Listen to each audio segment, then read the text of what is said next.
அன்பினிய உலகத்தமிழ் உறவுகளுக்கு வணக்கம். நான் கலைநேசன் அன்னக்குடி. அனைத்தும் அறிவோம் யூடியூப் சேனலுக்காக. இனிய உறவுகளை, இதுவரையில் நாம் பலவித தலைப்புகளில் உங்களோடு உரையாடி இருக்கின்றேன், கருத்துக்களை பகிர்ந்து கொண்டு இருக்கின்றேன். அதுபோலவே இன்றைய தினம் அறிவால் நோய்,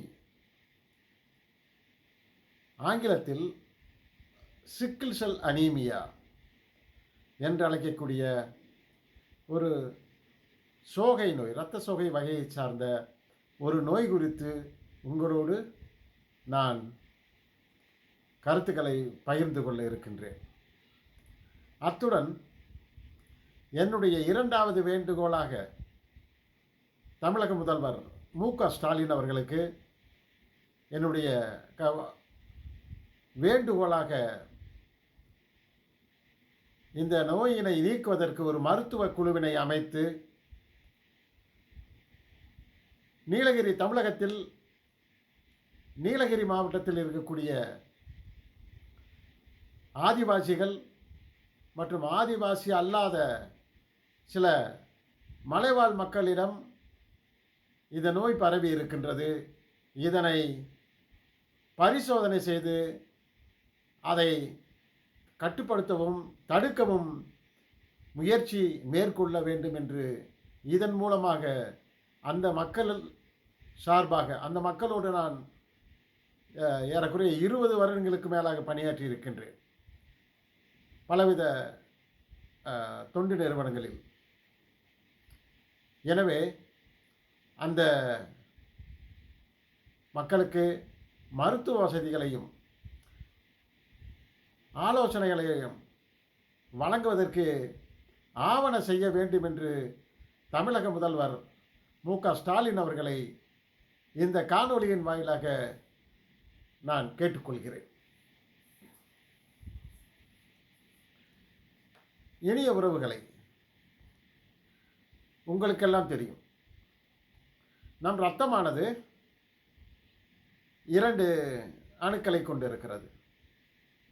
ஒன்று என்னென்னா இரத்த சிவப்பணுக்கள், மற்றொன்று இரத்தத்தினுடைய வெள்ளை அணுக்கள். இது உங்கள் அனைவருக்கும் தெரிந்த ஒன்று. அதனுடைய பணிகள் என்னென்று தெரியுமா? இரத்தத்தினுடைய சிவப்பணுவினுடைய பணி என்ன? அது என்ன வேலையை செய்கிறது? இரத்தத்தில் இருக்கக்கூடிய வெள்ளை அணுக்களினுடைய வேலை என்ன? அது நம் உடலில் எத்தகைய பணிகளை அது செய்து கொண்டிருக்கிறது தெரியுமா? அது தெரிந்தால் மட்டுமே நான் சொல்லப்படுகின்ற அந்த நோய் குறித்திய, அந்த நோய் பற்றிய தன்மையை, அந்த நோயின் தன்மையையும் அதனுடைய வீரியத்தையும் நாம் உணர்ந்து கொள்ள முடியும். முதல்ல சிவப்பணுக்கள், ஹீமோகுளோபின் என்று சொல்லக்கூடிய, ஹீமோகுளோபின் சொல்லுவாங்க. இந்த ஹீமோகுளோபின் புரோட்டீன் மற்றும் இரும்பு சத்துக்கள் நிறைந்து காணப்படும். அதான் ஹீமோகுளோபின் சொல்கிறோம், இரத்த அணுக்கள். இதனுடைய பணி என்னென்னா, ஆக்சிஜனை நம் உடம்பில் ஆக்சிஜனை நுரையீரலிலிருந்து எடுத்துக்கொண்டு உடலில் இருக்கக்கூடிய திசுக்கள் அனைத்து பாகங்களிலும் இருக்கக்கூடிய திசுக்களுக்கு இது சத்துக்களையும் ஆக்சிஜனையும் எடுத்து செல்கிறது. நம் உடம்பிற்கு ஆக்சிஜன் எதுக்கு தேவை? நீங்கள் பேசணும், சிரிக்கணும், அழுகணும், கோவப்படணும், தூங்கணும், நடக்கணும், ஓடணும், எதுவாக இருந்தாலும் ஆக்சிஜனானது மிக மிக முக்கியமானது. அதுதான் என்ன செய்கிறது என்றால், நமக்கு சத்துக்களை, எனர்ஜி, சக்தியை தருகிறது. நமக்கு சக்தியை தருகிறது. அடுத்து என்ன செய்கிறது என்றால், அந்த இரத்த அணுக்கள் உடலிலிருந்து கார்பன் டை ஆக்சைடு, கரியமிலவாயு என்று அழைக்கக்கூடிய கார்பன் டை ஆக்சைடை எடுத்துக்கொண்டு நுரையீரலுக்கு கொண்டு வரும் பணியையும் செய்கிறது.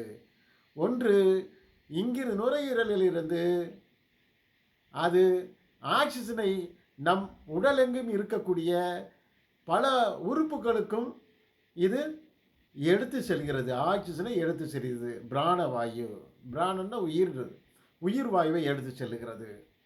அடுத்து உடலிலிருந்து அனைத்து பாகங்களிலிருந்தும் கரியமில வாயு என்று அழைக்கக்கூடிய கார்பன் டை ஆக்சைடை எடுத்துக்கொண்டு நுரையீரலுக்கு வந்து தருகிறது. இதுதான் இந்த இரத்த சிவப்பணுவினுடைய பணி.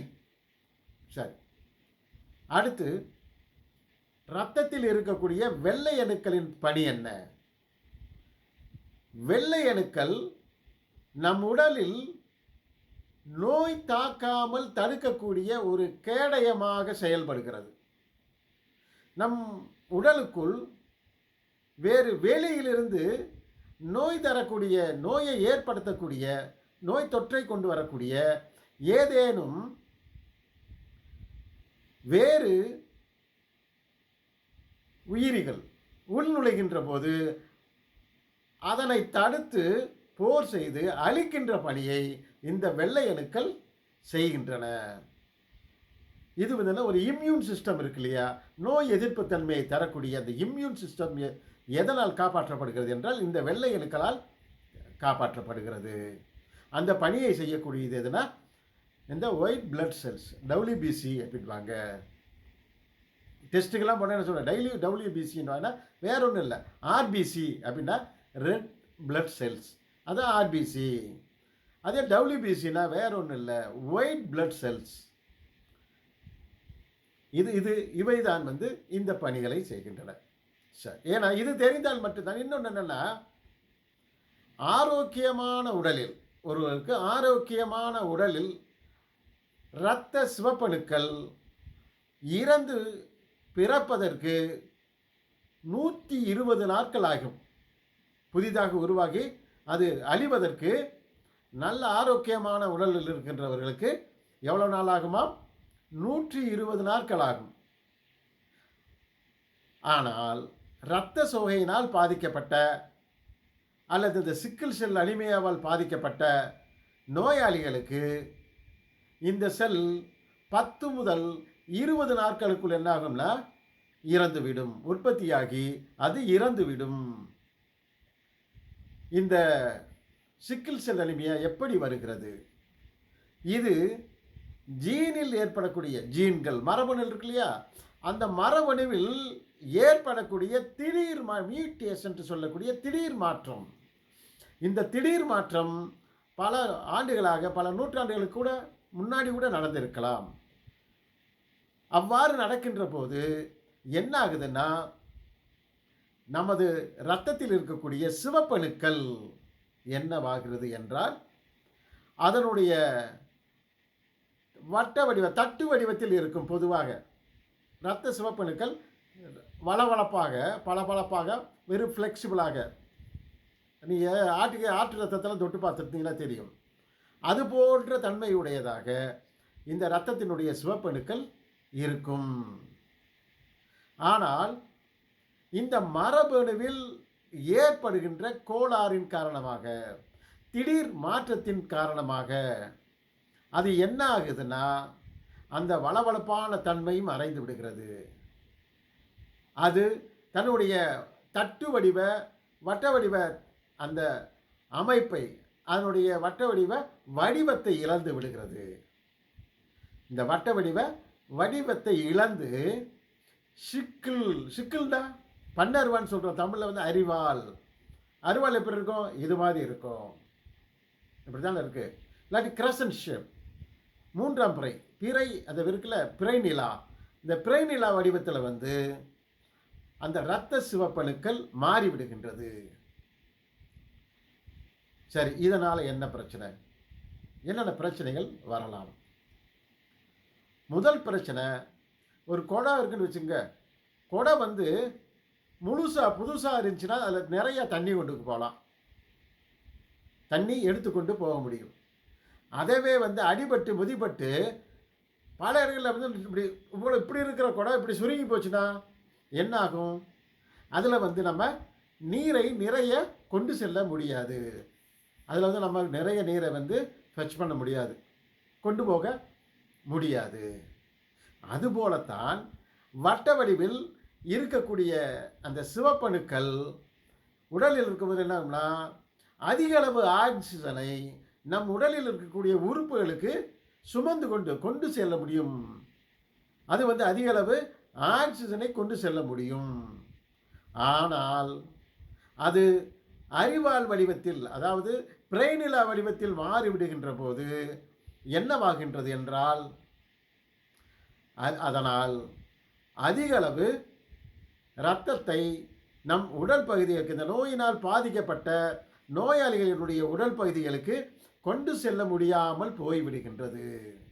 எல்லா உறுப்புகளுக்கும் இது வந்து சமமான அளவு தேவைக்கு ஏற்ற வகையில் வந்து ஆக்சிஜனை கொண்டு செல்ல முடியாமல் போகின்றது. சரி, இது மட்டுமா அப்படின்னா இது ஒரு பிரச்சனை. சரி, இந்த உறுப்புகளுக்கு போகலைன்னா என்ன ஆகும்? ரத்தம் வந்து போகலைன்னா என்ன ஆகும் அப்படின்னா, முதல்ல கண்ணுக்கு வரக்கூடிய இரத்த குழாய்கள் வந்து மிக மிக நுண்ணியது, மிகச் சிறியது. இதில் வந்து இந்த சிக்கிள் வடிவத்தில் இருக்கக்கூடிய, பிறைநிலா வடிவத்தில் இருக்கக்கூடிய இரத்த சிவப்பணுக்கள், அதுதான் சிக்கிள் செல். அதுதான் அதுக்கு பேர் என்ன சொல்கிறாங்கன்னா சிக்கிள் செல். பிறைநிலா வடிவத்தில் இருக்கக்கூடியது அல்லது அறிவால் வடிவத்தில் இருக்கக்கூடிய இரத்த சிவப்பணு. அது என்ன ஆகுதுன்னா, கொண்டு போக முடியாதுன்னா, ரத்தத்தில் வந்து அது உருண்டையாக இருக்கிறதுல நல்ல சர்க்கரை இருக்குன்னா அது என்ன ஆகும்? வேகமாக உருண்டு செல்லும்.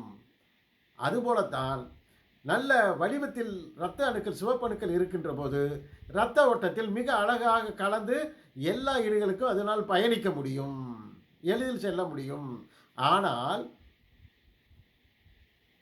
இந்த இரத்த சிவப்பணானது தன்னுடைய தன்மையை, தன்னுடைய வடிவத்தை மாற்றிக்கொள்வதால் என்ன ஆகிறது என்றால், அது இரத்தத்தில் எல்லா இடங்களுக்கும் செல்ல முடிவது இல்லை. அதிக அளவு ஆக்சிஜனையும் எடுத்து செல்ல முடிவது இல்லை. இன்னொரு அதனால் என்னன்னா, கண் போன்ற நுண்ணிய இரத்த குழாய்களுக்கு வந்து இது வந்து போக முடியாமல் போகுது. ஏன்னா அங்கங்கே சிக்கிக்கிறது. அந்த இது வந்து என்னென்னா, இப்படி இருக்கிறதுல இப்படி இப்படி சிக்கி லாக் ஆகிக்கிறோம். இதனால் என்ன, கண்ணு போன்ற இடங்களுக்கு வந்து இந்த இரத்த ஓட்டம் வந்து குறைந்து விடுகிறது. ஆக்சிஜன் வந்து குறைந்து விடுவதால் கண் பார்வை பாதிக்கப்படுகிறது. அதுபோலவே நம்ம லிவர், நம்ம இருக்கு இல்லையா, லிவர், ஈரலும் வந்து பாதிக்கப்படுகிறது. கிட்னி பாதிக்கப்படுகிறது. காதும் வந்து கேட்காமல் போய்விடுகிறது. பார்வை இழப்பு வருகிறது.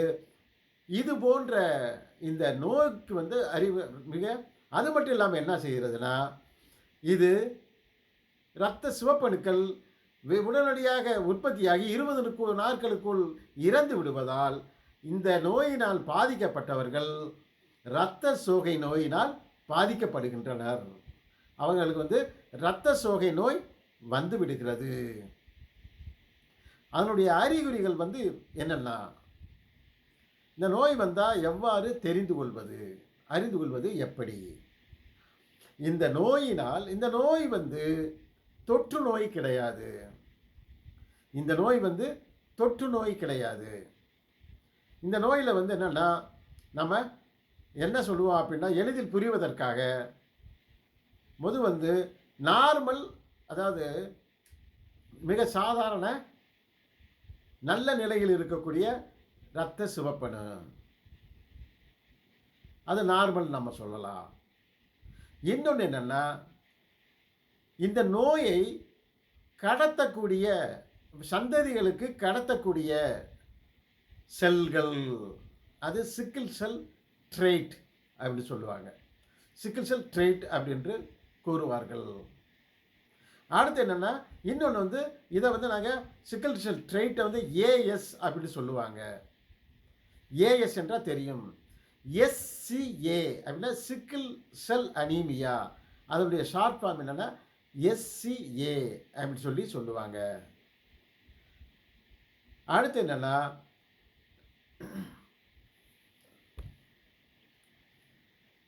எஸ்சி என்ன சிக்கிள் செல் அனீமியா. அடுத்தது என்னென்னா, இதில் வந்து ஏஎஸ் அப்படின்னா நோயை தன்னுடைய சந்ததிகளுக்கு கடத்துகின்ற செல்கள், அது ஏஎஸ். சிக்கிள் செல் ட்ரைட். அடுத்து எஸ்எஸ் அப்படின்னா சிக்கிள் செல் டிசீஸ்டு செல், நோயினால் பாதிக்கப்பட்ட சிக்கிள் வடிவ செல்கள், எஸ்எஸ் அப்படின்ட்டு சொல்லுவாங்க. இவை திருமணம் முடிகின்ற போது எஸ்எஸ்ஸும் எஸ்எஸ்ஸினால், அதாவது சிக்கிள் செல் அனிமியாவினால் பாதிக்கப்பட்ட ஆணும் பெண்ணும் கல்யாணம் செய்கின்றதன் மூலமாகவும், அடுத்து சிக்கிள் செல் ட்ரெய்ட்டும் சிக்கிள் செல் நோயினால் எஸ்எஸ்ஸும் ஏஎஸும் எஸ்எஸ்ஸும் திருமணம் செய்வதன் மூலமாகவும், அது அடுத்து ஏஎஸும் திருமணம் செய்து கொள்வதன் மூலமாகவும்.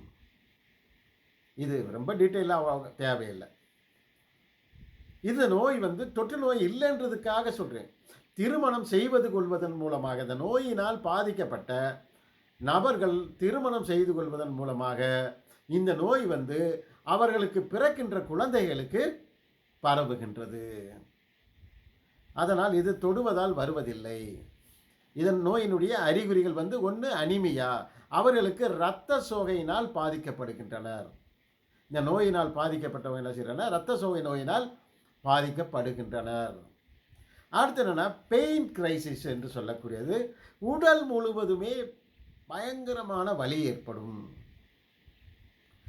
உடல் முழுவதும் வலி ஏற்படும். அது மட்டும் இல்லாது அவருடைய கை கால்களில் வீக்கம் இருக்கும். கை கால் கணுக்கால்களில் மற்ற எல்லா பகுதிகளில் வீக்கமாயிரும்.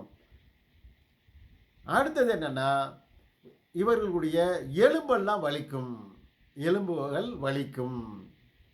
அடுத்து என்னன்னா மூச்சு விடுவதில் சிரமம் ஏற்படும், ஷார்ட் பிரீத் அப்படின்னு சொல்லுவாங்க. இப்போ நாம் சாதாரணமாக நம்மளால் அவனு முழுசாக மூச்சை உள்ளிழுத்து வெளியில் விட முடியும். ஆனால் இந்த நோயினால் பாதிக்கப்பட்டவர்கள் அப்படி முழுசாக உள்ளிழுக்க முடியாது, முழுதாக வெளியிலும் சுவாச காற்றை வெளியில் விட முடியாது. அதனால் என்னென்னா ஷார்ட் பிரீத் அப்படின்னு சொல்லுவாங்க. இது அவங்களுக்கு இருக்கும். அடுத்து என்னென்னா வளர்ச்சி இல்லாதது, ஸ்டண்டர்ட் குரோத் அப்படின்னு சொல்லக்கூடியது. வளர்ச்சி இருக்காது உடல் என்னென்னா அவங்களுக்கு இந்த நோயினால் பாதிக்கப்படுகின்ற போது என்ன ஆகும்னா அவர்களுடைய வளர்ச்சி அவங்க வளராமவே இருப்பாங்க, வளர்ச்சி அடையாமல் இருப்பாங்க. அடுத்து பெண்களுக்கு என்ன பாதிப்பு, இதை பாதிக்கப்பட்ட ஒன்று கை கால்கள் வலிக்கும், ஜாயிண்ட் பெயின் இருக்கும், எலும்பு வலி இருக்கும், அவர்களுடைய அடிவயிறும் அடிக்கடி வலிக்கும். அது மட்டும் இல்லாமல் இவர்கள் பலவிதமான நோய் தொற்றுகளால் பாதிக்கப்படுவார்கள். தொடர்ந்து நோய் எதிர்ப்பு தன்மை இல்லாமல் போய்விடுவதால், அவர்களுக்கு நோய் எதிர்ப்பு தன்மை குறைந்து விடுவதால் தொடர்ந்து பல்வேறு நோய்களினால் அவர்கள் பாதிக்கப்படுகின்றனர். அடுத்து என்ன செய்கிறது, பெண்களாக இருந்தால் அவர்கள் டிலே ஆஃப் பியூபர்ட்டி அப்படின்னு சொல்லுவாங்க. பூப்படைதல் இருக்கு இல்லையா, அவர்கள் பூப்படைதல் மிகவும் தள்ளி போகும். அந்த சொல்லுவாங்க பெண்கள்னால் ஒரு 10-12 வயசுக்குள்ளே பூப்படையணும், அது இயற்கை. ஆனால் இந்த நோயினால் பாதிக்கப்பட்ட பெண்களுக்கு பூப்படைவது என்ன ஆகும்னா நிறைய நாட்கள், நிறைய வயது ஆகிடும். அடுத்து என்னென்னா பெயின் கிரைசிஸ் அப்படின்னு சொல்லியிருக்கேன். பெயின் ஆகும்னா நான் சொல்லுவேன் உடம்புல கை கால்கள் மூட்டு அது எல்லாமே எதனால் அப்படின்னா ரத்த ஓட்டம், இப்படி கை காதெல்லாம் தடைபடும். இதெல்லாம் என்னென்னா ஜாயிண்ட் மடங்கி இருக்கும், இப்படி மடக்கக்கூடியதாக ஜாயிண்ட் எல்லாமே இருக்கும். அதனால் இந்த மடங்கக்கூடிய பகுதிகளில் இரத்த ஓட்டம் தடைபடும். இவ்வாறு மடங்கக்கூடிய பகுதிகளில் இரத்த ஓட்டம் தடைபடும். இவ்வாறு தடைபடுவதால் அவர்களுக்கு இந்த மூட்டு வலியானது மிக அதிகமாக இருக்கும். அடுத்து ஃபுட் அல்சர், அவருடைய பாதம் கடுமையான வெடிப்புகளினாலும் புண்களாலும் நிறைந்திருக்கும். அதனால் கடுமையான வலியினால் ரொம்பவும் பாதிக்கப்படுவார்கள். அடுத்து அவர்கள் பேசுவதற்கும் நடப்பதற்கும் மிகுந்த சிரமத்திற்குள்ளாவார்கள். அவர்கள் மற்றவர்களைப் போல சரளமாக பேச முடியாது. அவர்கள் மற்றவர்களைப் போக சரளமாக வேகமாக நடக்கவும் முடியாது. இப்படிப்பட்ட பாதிப்புக்கு உள்ளவர்கள். அடுத்து அவர்களுக்கு மூளை காய்ச்சல் நோய் வரும். அதிக வாய்ப்புண்டு மூளை காய்ச்சல் நோய். எதனால் என்றால் அவர்களுக்கு வைரஸ்னால தொற்று வரும், பாக்டீரியானால தொற்று வரும், அடுத்து பூஞ்சையினாலையும் தொற்று வரும். இந்த தொற்றுக்கள் அவர்களுக்கு மூளை காய்ச்சலை ஏற்படுத்துகிறது. அடுத்து என்னன்னா அவருடைய பித்தப்பை இருக்கு இல்லையா, கால் பிளாஸ்டர் இந்த பித்தப்பையில் வந்து என்னன்னா பித்த கற்களை வந்து உருவாக்கிவிடும். இதனால் என்னன்னா அவர்களுக்கு அவர்களுடைய உடம்பும் உடல் கை நகம் எல்லாமே மஞ்சளாக இருக்கும். அவர்களுடைய உடல் நிறமே வந்து மஞ்சள் கலரில் மாறிவிடும். அடுத்து இன்னொரு என்னன்னா அவர்கள் சிறுநீர் கழிக்கின்ற போது அது கருமை நிறத்தில் சிறுநீர் கழிப்பார்கள். அவர்களுடைய சிறுநீரானது எப்படி இருக்கும்னா கருமையான நிறத்தில் வெளியேறும். இன்னொரு இது என்னன்னா அவர்களுக்கு பிரியாபிஷம் என்று சொல்லக்கூடிய ஒரு பிரச்சனை இருக்கிறது. அவர்களுக்கு பிரியாபிஷம் என்று சொல்லக்கூடிய ஒரு பிரச்சனை. பிரியாபிஷம் என்னன்னா இது ஒரு மெடிக்கல் டேர்மு. இவர்கள் உடலுறவில் ஈடுபடுகின்ற போது இவர்களுக்கு உடனடியாக ஆர்கசம் ஏற்படுவதில்லை. அது வந்து இவர்களுடைய உடம்பிலிருந்து விந்து வெளியேறுவதற்கு நீண்ட நேரம் எடுத்துக்கொள்வதால் அவர்கள் மிகவும் தவித்து விடுகிறார்கள். அவர்களால் முடியாமல் இயலாமல் போய்விடுகின்றது. கடைசியில் என்னென்னா இது இவர்கள் அதை எதை மேனேஜ் பண்ண முடியும்னா அதெல்லாம் இதுக்கு பேர் என்னென்னா இதுக்கு இன்னும் மருத்துவம் புது ஆரம்பத்திலே தடுப்பதற்கான மருந்து கண்டுபிடிக்கப்படவில்லை. ஆனால் இது என்னென்னா போன் மேரோ டிரான்ஸ்ஃபியூஷன் அப்படி சொல்லக்கூடிய எலும்பு மஜ்ஜை வந்து மாற்றுதல். மற்ற இதய நாற்று ஆப்ரேஷன் இருக்குது. அதே மாதிரி நிறைய ஆப்ரேஷன் மெடிக்கலில் கிட்னி வந்து மாற்றிக்கிறாங்க, இதயத்தை மாற்றிக்கிறாங்க. அது மாதிரி இவங்க என்ன செய்யலாம்னா போன் மேரோ, இப்போ ரத்தம் வந்து எங்கேருந்து உற்பத்தி ஆகுதுன்னு சொல்கிறோம், நம்ம எலும்பில் இருக்கக்கூடிய மஜ்ஜையிலிருந்து உருவாகிறது. ரத்தம் வந்து நமக்கு இரும்பு இருக்கக்கூடிய எலும்புகள் இருக்கு இல்லையா, எலும்பில் வந்து மஜ்ஜை, அதான் போன் மேரோ. அந்த போன் மேரோவில் இருந்து என்னதான் ரத்தம் உருவாகிறது. இந்த ரத்தத்தை இதை வந்து என்ன செய்வானா மாற்றுவது. இந்த போன் மேரோ வந்து மாற்றும் அறுவை சிகிச்சை செய்கின்ற போது இது வந்து என்னென்னா இதிலிருந்து விடுதலை புது ரத்தத்தை வந்து உருவாக்குறாங்க. புது ரத்தத்தை வந்து உற்பத்தி பண்ணுகின்ற போது இந்த நோயிலிருந்து விடுதலை பெறுவதற்கான வாய்ப்பு இருக்கிறது. ஆனால் கொஞ்சம் காஸ்ட்லி. அடுத்து எல்லா நாடுகளிலும் எல்லா இடங்களிலும் இதற்கான வசதி வாய்ப்புகள் இல்லை.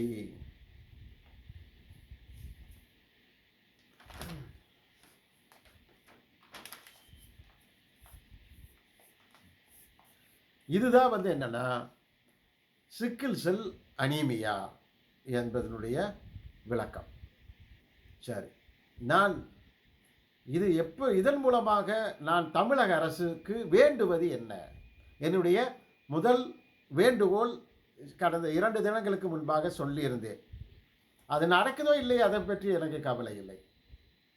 ஆனால் நான் அந்த ஆதிவாசி இன மக்களோடு, ஏன்னா இன்னொன்று உங்களுக்கு புரியாது, நிறைய பேர் மலையில் வாழ்கிறவங்க பூரா ஆதிவாசி, அதாவது பழங்குடியினர், ட்ரைபல் கம்யூனிட்டி என்று எண்ணுகின்றனர். இல்லை, அதில் நிறைய வேறுபாடு இருக்கிறது.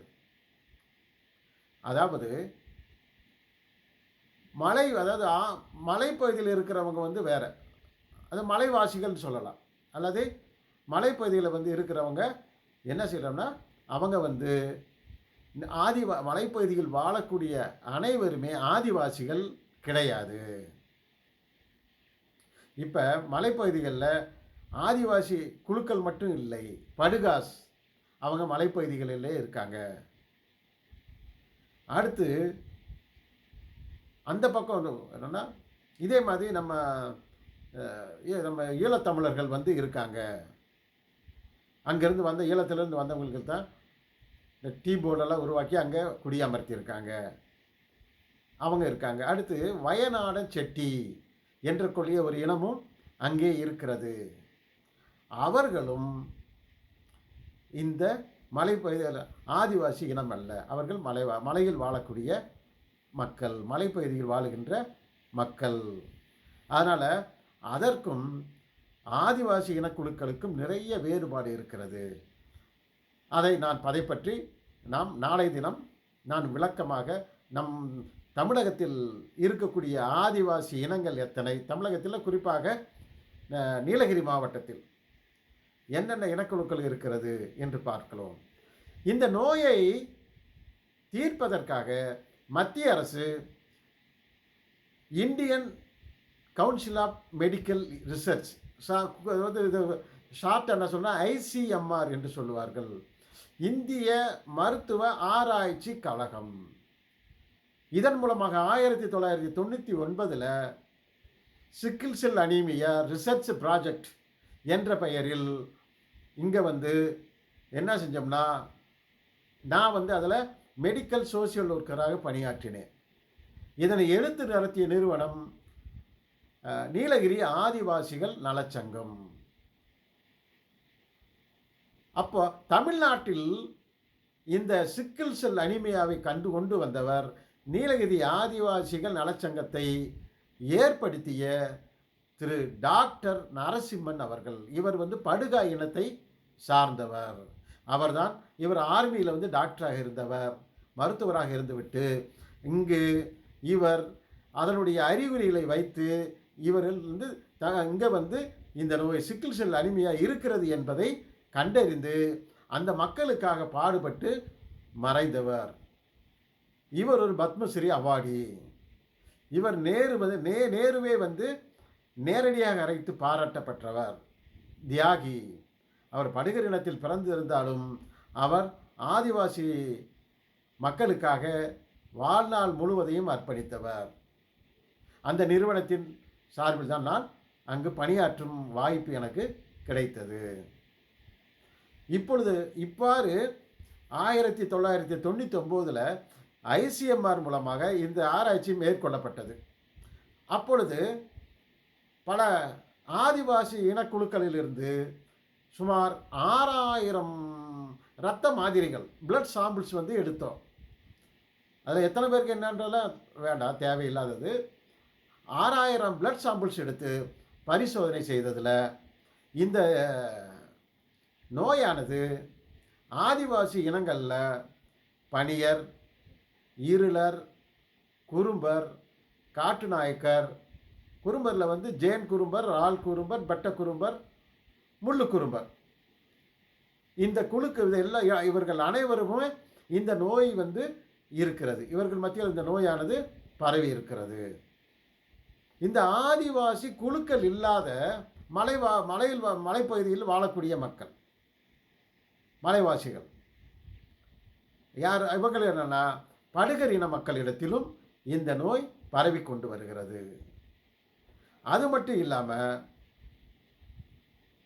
வயநாடு செட்டிமார்களிடத்திலும் இந்த நோய் பரவல் இருக்கிறது. இதனை ஒரு 5 வருடங்கள் மட்டுமே நடத்திவிட்டு மத்திய அரசு அந்த திட்டத்தை திரும்ப பெற்றுக்கொண்டது, வித்ட்ரா பண்ணிக்கிட்டாங்க. அதனால் அந்த திட்டம் அப்படியே கிடப்பில் போடப்பட்டு இருக்கிறது. இதனை அங்கிருக்கக்கூடிய அக்காடு என்ற ஆதிவாசி மக்களுக்கு பணியாற்றக்கூடிய தொண்டு நிறுவனம் தொடர்ந்து அதனை செய்து கொண்டு வருகிறார்கள். ஆனால் அவர்கள் நீலகிரி மாவட்டத்தில் இருக்கக்கூடிய கூடலூர் பகுதியில் மட்டும் இந்த ஆதிவாசி மக்களுக்கு மட்டும் அதை செய்து வருகிறார்கள். ஆனால் இதனுடைய தேவை நீலகிரி மாவட்டத்தில் இருக்கக்கூடிய அனைத்து மக்களுக்கும், அதாவது அங்கே இருக்கக்கூடிய ஈழத்தமிழர்களை தவிர படகாசு, வயநாடு செட்டிமாறு, அடுத்து மற்ற ஆதிவாசி குழுக்களுக்கு இது மிக மிக அத்தியாவசியமான ஒரு திட்டம். இவ்வாறு மத்திய அரசினால் திரும்ப பெற்றுக்கொள்ளப்பட்ட இந்த திட்டத்தை ஒரு குழு அமைத்து, மருத்துவ குழுவின் மூலமாக மேலும் அங்கிருக்கக்கூடிய அனைத்து ஆதிவாசி மக்களையும், அங்கிருக்கக்கூடிய வயநாடு செட்டிமாறு மக்களையும் படுகை இன மக்கள் முழுவதையும், ஏன்னா அங்கிருப்பவர்களேயே மக்கள் தொகை மிக அதிகம் உள்ளவர்கள் யாருன்னா படுகர் இனம்தான். அவர்கள் 2.5 லட்சம் பேருக்கு மேல் இருக்கிறார்கள். ஆனால் மொத்த ஆதிவாசி மக்கள் எவ்வளோ இருப்பாங்க அப்படின்னா, ஒரு 42,000 மட்டும்தான். மொத்த எல்லா ஆதிவாசி 40 to 42,000 பேர் தான் அவர்களுடைய மக்கள் தொகை இருக்கும். அதனால் இது இப்போ என்ன ஆகும்னா, ஒரு 2 பேர் நோயினால் பாதிக்கப்பட்ட 2 பேர் திருமணம் முடிச்சுக்கிறாங்கன்னா, அது என்ன ஆகும் அப்படின்னா, அது அவருக்கு ஒரு 4 குழந்தை பிறக்குதுன்னு வச்சுக்கோங்க. 2 நோயினால் பாதிக்கப்பட்டவங்க ஆணும் பெண்ணும் திருமணம் செய்து கொண்டால், அவர்களுக்கு 4 குழந்தை பிறந்தால், அந்த 4 குழந்தைகளுமே நோயினால் பாதிக்கப்பட்ட குழந்தைகளாக, அதால் அறிவால் நோயினால் பாதிக்கப்பட்ட குழந்தைகளாக இருப்பார்கள். இது எப்படியே பரவி பரவி பரவி பரவி அனைவருக்கும் இந்த நோய் பரவுவதற்கான வாய்ப்பு இருக்கிறது. அதனால் உயிரிழப்பு ஏற்படுகிறது. அதனால் என்னன்னா, தமிழக அரசு இதனை சிரம் மேற்கொண்டு எடுத்து அந்த திட்டத்தை மேலும் நடத்தி அங்கு வாழுகின்ற நோயினால் பாதிக்கப்பட்ட மக்களை கண்டறிந்து அந்த மக்களுக்கு திருமண ஆலோசனை மையங்களை உருவாக்கி அவர்கள் இன்னொன்று என்னன்னா, இந்த நோய் இரத்த பரிசோதனையில் மட்டுமே கண்டறியக்கூடிய ஒரு நோய். இந்த நோயை எப்போ தெரிஞ்சுக்கிற முடியும்னா, இரத்த பரிசோதனை செய்தால் மட்டுமே நாம் தெரிந்து கொள்ள முடியும். இல்லை என்றால் இந்த நோயை கண்டறிவது மிக கடினமானது. அதற்குள்ளேயே இருக்கின்ற மருத்துவர்களுக்கு, அதோடு பணியாற்றுகின்ற மருத்துவர்களுக்கு அந்த symptom, pain crisis, stunted growth, அடுத்து என்னென்னா அவங்களுடைய அந்த மஞ்சக்காமான மாதிரி வரக்கூடிய அந்த நிறம், இதெல்லாம் வைத்து அவர்களோடு பணியாற்றக்கூடிய மருத்துவர்கள் கண்டறிந்து விடுவார்கள். ஆனால் பிறர் அதனை அறிந்து கொள்வது மிக கடினமான காரியமாகும். இப்போ திருமண ஆலோசனை மூலமாக மட்டுமே, அதுவும் அதாவது திருமணம் செய்ய போகின்ற மணமக்கள், மணமகனும் மணமகளும் மருத்துவ பரிசோதனை செய்தால் மட்டுமே நாம் இதை ஒழுங்குபடுத்தி அவர்களுடைய சந்ததிகளுக்கு இந்த நோய் வராமல் பாதுகாக்க முடியும்.